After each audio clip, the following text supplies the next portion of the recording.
SantaCruzSentinel.com.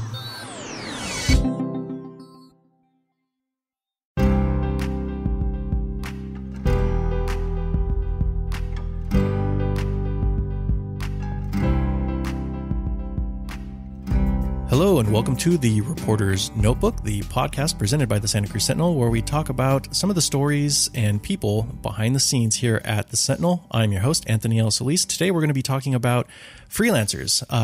Freelance journalists are people that we have to rely on more often these days in today's news climate. And I have one of our most prolific freelancers and a former staffer here, Calvin Menn. Calvin, thanks for joining us. Hey, Tony. Good to be here. You called me up a couple weeks ago and said you wanted to learn about podcasting. You enjoyed, I don't know which episode you were listening to, but you seemed interested. That's right. Yeah. When you started this podcast and put it on Facebook, because we're Facebook friends, yes, outside the profession, I took a listen and I thought this is great because this is everything that everyone wants to know about the newsroom and what kind of goes on in the background. Well, good. And so I said, sure, you can come on over, but you got to be a guest because you have a particular insight into freelancing because you've been both a staffer and you're now currently a freelancer. So you've kind of seen how it goes on both sides of the wall, really. Yeah, most definitely. I mean, being on staff and being a freelancer are two completely different things, both how pros so? and cons. Yeah. Well, let's talk about being on staff first. You got a 9-to-5 job that you show up, you have a beat that you're assigned to. So when I was here, I started out on the crime beat, going down to the courthouse every day, trying to find cases, trying to follow up on the latest murders, assaults, gang crimes, whatever goes there. And then after that, coming back and writing about that for that particular beat. It was great because you learn how to get to know people, learn how to interview people, and get to know some faces. Because really, you develop contacts. I would imagine. Yeah, really, what makes you a good journalist is not only your writing chops, but also people trusting you, people knowing that you're going to do a good job with the story. So I mean, that's one aspect of being on staff, was just you're in one area. I did Scotts Valley City Council, City of Scotts Valley, education, things like that. And just showing up as a staff writer, you know what you're about, you know what's on the horizon, you know what's going to be next and what's going to come up in the next 3, 4, 5 months or so. But you're also limited by that. And what I mean by that is if you find a particularly fun story, a sexy story, if you will, something that makes you go, wow, I should write about this, but it's on someone else's beat, a business beat, for example. You don't want to step on anyone's toes necessarily. Yeah. No, don't want to step on anyone's toes because you have to see these people every day. So inevitably you have to go to that person and say, hey, this story is going on. Do you want it? And a good reporter, a good coworker will say, yes, of course I want it. It's a great story. It's rare that someone passes up a story that's good. And so that's why you're limited as a staff writer. No, you take this awesome story that you came up with. That would be great. Yeah. You do it. On occasion, it does happen because we do get very busy, especially in this climate right now when everyone's forced to juggle so many things. But right. I mean, everyone's got 3 or 4 or 5 beats. For sure. For sure. Here, the ones on staff. Yeah. But now as a freelancer, I mean, what's different about that? Well, the cons of being a freelancer, let's start out with that, okay. is I am my own boss, and sometimes I'm a good boss, and sometimes I'm a bad boss. When I'm a bad boss, I let myself come in late to work, to the office, which is either my kitchen table or a local coffee shop. When I'm a good boss, I say I have to be out the door by 8 and sending emails out. So there's that. There's bookkeeping. There's invoicing. There's basically being your own self-employed person. It's a tough go because you have to keep track of everything and then, make sure you're on top of everything. It's hard because there's no weekends for a freelancer, because if you take a weekend, then that's a day that you could have spent thinking about a story idea or something along those lines. Right. My sister, who's an accountant, calls it a billable hour, which, as somebody who's never freelanced before, is a term that I'd never thought of or considered. But like, oh yeah, you take a day off, you're losing billable hours or a billable day. Yeah. I don't know that term, but that's exactly what I think about, because it's like, what can I be doing with my time instead of watching YouTube or going on Facebook? But on the pros of being a freelancer is you get to write whatever you want to. If there's a particular subject that you want to focus on that maybe someone's not covering, You can like find sources there. You can like dig deep and just say, hey, let's write this story. And you don't have to worry about offending people because they're not your coworkers anymore. Of course, they could be your friends and you don't want to step on some your toes. Facebook friends, for example. Your Facebook friends. But essentially, if I see a story and see that no one's written about it, I don't have to worry about it as much. And I just go straight to the editor. And sometimes I go to you because you're in charge of the food section. Yeah. Food section. Sometimes I go to Kara and talk to her and say, hey, I got the story. What do you think? And more often than not, the pitches get accepted, especially because, I don't just pitch every story. I pitch stories that I find, aren't being covered as much as they should be. So one of those is and I've told you something as far as my rule for pitching. Do you recall my rule? I do not recall the rule. You pitch it, it's yours. You pitch it, it's yours. We have interns here. We have other people on staff who could write a food story for me.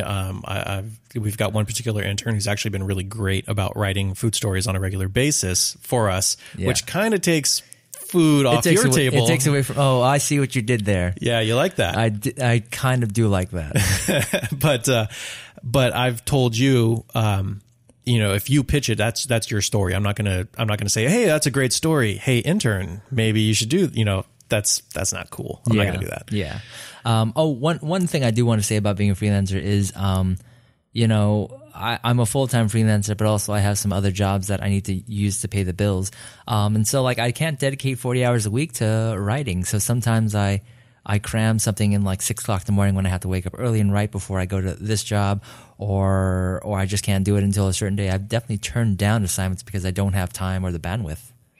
If you were a freelancer full-time, in being such a small community here in Santa Cruz, would you find any difficulties? I mean, would you be able to do it? Could you do that, do you think? Within the county of Santa Cruz, probably not. I mean, we only have so many publications here. There's the Sentinel, there's Good Times. I've done some stuff for KAZU down in Monterey, but most certainly you have to go outside the area. You have to diversify because there's not as much money in journalism as there once was. And have you run into problems where you've done something for us and then maybe also wanted to do it for the Good Times or vice versa, and then that's just not worked certainly. out? I mean, I don't double dip. I don't try to do this story and then do the exact same story. In this specific case, there was the Diversity Center hired a new kind of youth youth transgender coordinator. This person was trying to develop some programs for young transgender people, which is a huge issue, especially in this day and age. And I wrote about that for the Good Times, a very brief article. And then at the Sentinel, we do a Q&A where we just have a question and answer with someone who is particularly important in the community, but not necessarily like a politician or something, someone who's just a mover and shaker, if you will. And so I sent an email to Kara saying, hey, we should do a Q&A with this coordinator right here. Oh, by the by, I wrote this for the Good Times already, but we can have this for a Q&A kind of thing. And she just shot me down like that. Nope, can't do that. I get it. And that's why I was very upfront. I wasn't trying to sneak it in or anything because that's my reputation. That's what we all have at the end of the day, our reputation. Right. I mean, the worst she could do is say no. Yeah, and she could say no. And then we moved on and I wrote another story next week. Right. When you were on staff, we were talking just before this about one of the more interesting stories that you had to cover, which actually wasn't on your beat. Can you tell us a little bit about that? Yeah, I forgot what year it was, but this was essentially when there was a lot of uproar across the state of California about tuition hikes in the UCs. There was a lot of protests here, obviously, because it's Santa Cruz, but also just across the state. And this kind of culminated in, I think, 4 or 5 students assembling and protesting on, I guess it would be Highway 17? Yeah, there was some debate actually of whether it was technically 1 or 17 but basically where the 17 turns into the 1, and it's a huge intersection because that's the only way to get into Santa Cruz as far as the highway. Otherwise, you're stuck on the back roads.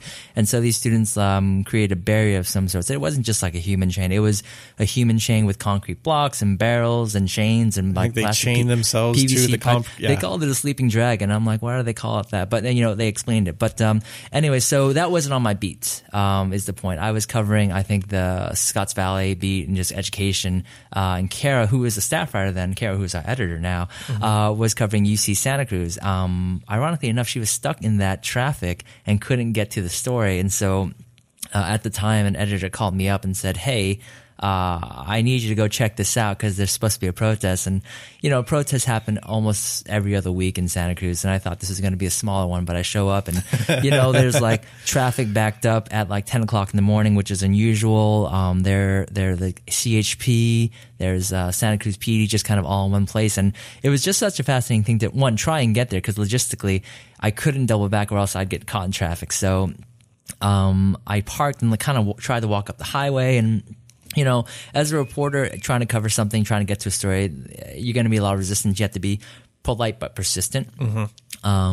And it was just me and one of our photographers, Dan Cordo, hanging out there the entire just watching this protest unfold. And, it wasn't a violent protest by any means. It was just a very peaceful one where they sat on the highway. But just caused a lot of disruption. It's caused a lot of disruption. A lot of people were plenty angry that day. But they got their point across too. And so typically when that happens, you kind of work in a team to like put the story out there, what's going on, because information has to flow out, and the public wants to know what's going on. So I was tweeting, I was taking video, and it was a very fascinating thing. And oddly enough, that was one of the few stories I got a lot of pushback from the public, where I would just write a caption for a video. Hey, they're cutting the chains off of the students and being very careful about it. And then I received 1 or 2 tweets saying, tell the truth, make sure that you put it out there. And it was like, it's on video. It's a the video. Truth. Yeah. It's like, but it's just fascinating just doing that story. And I think it did go national because it took them, I think, the better part of 5 or 6 hours to disassemble like this blockade that these students made. And of course the students could have disassembled it themselves by letting go of the chains, but they wanted to be there. Right, obviously. Yeah. Would you have been able to do that story in the same way if you were a freelancer at the time? Oh, most certainly not, because I was on staff. I was heading to the office that day when I got the call, and so, okay, let me change my day around, rearrange my appointments, and then go to this. Versus if I'm a freelancer, if I'm elsewhere, either in South County or traveling, or you got a paying gig for someone else. I got a paying gig for someone else. I have to say, hey, I'm sorry, this sounds like a great story, but I can't do it. As much as I hate to say that. Right, and as a freelancer, you do have the freedom. And this might be one of the benefits to pick and choose, because I can call you up, for example, and be like, hey, Calvin, I've got this story I don't have a writer for. Hey, you want to do the story? And you can say, it doesn't interest me. Granted, again, that might hurt you as far as, payment. But if you have something else going and, you can easily just say like, no, sorry. Yeah. I've definitely turned down stories that just don't strike my fancy, because it's, either I don't think it's necessarily worth my time, or I don't think I can get it in time or do as good of a job. But yeah, that you're right. But I don't think I've turned down a food story yet. I can't recall. Yeah, I'm not sure. I know we've what I would call workshopped stories, and that's something that I think as an editor, it's harder to deal with freelancers. Now you are great because you're a former staffer. We all know you, very well. And so you can just drop in the office at any time and it's like, hey, Calvin's back. Hey, let's talk about this story here real quick. Most freelancers, we don't really do that. We haven't met them really, or don't have that relationship. And so you can't work out a story of like, I think this would be a good story, and be like, okay, yeah, but take it in this angle because here we need this news hook, or we start talking about it. And sometimes that can be a little frustrating as an editor to be like, I really wanted it to be like this, and it's not what you gave me. Yeah, yeah. So, and you're absolutely right. And so oftentimes with yourself and with other people, I actually do a quick workshop on the phone. Like after the fact, like, what could I have done better? Or you always ask that. Exactly. Or even before that, if someone assigns me a story, I just have a quick 5-minute conversation of like, okay, so what are we going to focus on? Who do you want me to talk to? What's been done in the past, and how do we build upon that, if you will? So you talked about one of your more interesting stories as a staffer, which wasn't even on your beat. Have you had one as a freelancer for us or someone else? It doesn't have to be for us. Don't worry.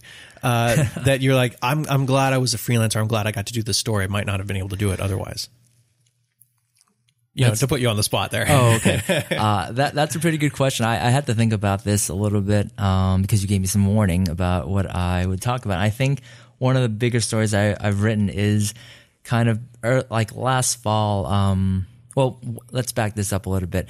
One beat that I've been focusing on in particular is the LGBTQ kind of beat. So that transgendered, lesbian, I think it's undercovered in this community because there aren't as many things going on. And so I'm just trying to get to the heart of the issues. And one of my contacts, Stuart Rosenstein, him and I are, one, good friends, but two, he knows that I'm kind of trying to champion this beat. So every so often we just kind of sit down and he gives me a couple story ideas and I tell him yay or nay. One of those, when we were working early on, was National Coming Out Day in October. And in particular, this one was an event for National Coming Out Day at Pajaro Valley High School in kind of South County, heart of the Hispanic community. And so he's like, this high school not only celebrates it, they do it in spades. They have a rainbow door, they have cheerleaders, they have an archway, it's an assembly, it's all 30 minutes of like these young kids coming out and being proud of who they are. I said, that sounds great. Haven't we done that story before? And he told me, no one's really covered that story. I thought, well, that's a travesty. So I kind of worked on that story more than I could have as a staff writer because I did a pre-interview with him. I did a pre-interview with one of the teachers that was coordinating it. And then I came on that. And that was like 2 days worth of work, if you will. Not the entire day, but an hour or two each day.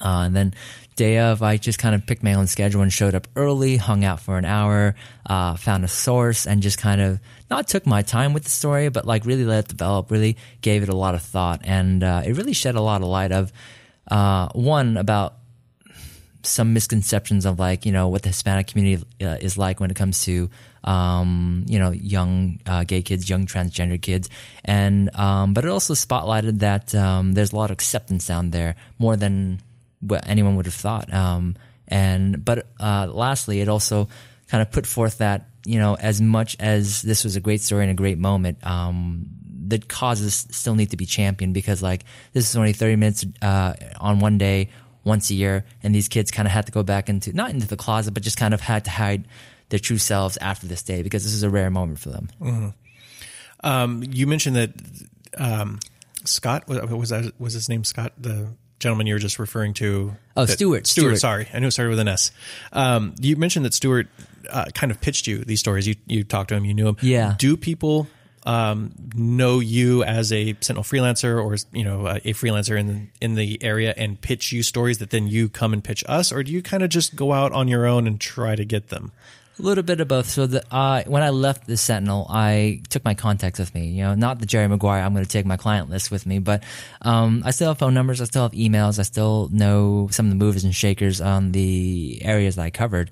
But usually when I strike up a conversation with people, if they don't know I'm a freelancer, they know that I write within the first 5 minutes. I give my business card out. It sounds very conceited to say I'm a writer. Hey, what's up?